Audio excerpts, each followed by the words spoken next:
আজকে আমি তোমাদের সাথে শেয়ার করতে যাচ্ছি আমার রাতের ডিনার। সো আজকে রাতে আমার ডিনারে ছিল হচ্ছে বিরিয়ানি। আমি বাসায় পড়া থেকে কোচিং থেকে বাসায় এসে দেখি দাদি বিরিয়ানি রান্না করছে, দেখেই তো মনটা পুরো খুশি হয়ে গেছে।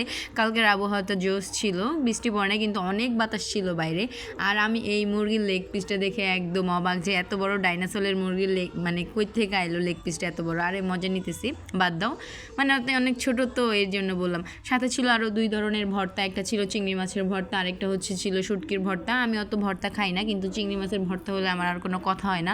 আমি 2 দিন যাবত এই চিংড়ি মাছের ভর্তা দিয়ে খাবার খাইতেছি। আর হ্যাঁ, তোমাদেরকে আমি কিছু সমস্যার কারণে ভিডিও দিতে পারি নাই। তোমরা যারা এখন আমার চ্যানেলটাকে সাবস্ক্রাইব করো নাই তারা প্লিজ এখন চ্যানেলটাকে সাবস্ক্রাইব করে দাও।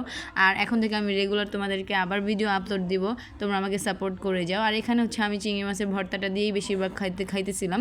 তো আমি একটু চিংড়ি মাছের ভর্তা আর একটু শুটকির ভর্তা একসাথে মিশিয়ে তারপর একটু মাংস ছিঁড়ে খাইতেছিলাম, অনেক ভালো লাগতেছিল। আর যেই সমস্যার কারণে ভিডিও দিতে পারি নাই, তোমরা কেউ রাগ করো না। তো সবাই আমার চ্যানেলটাকে সাবস্ক্রাইব করে দাও। আর আজ এই পর্যন্তই, বাই বাই, দেখা হবে নেক্সট ভিডিও।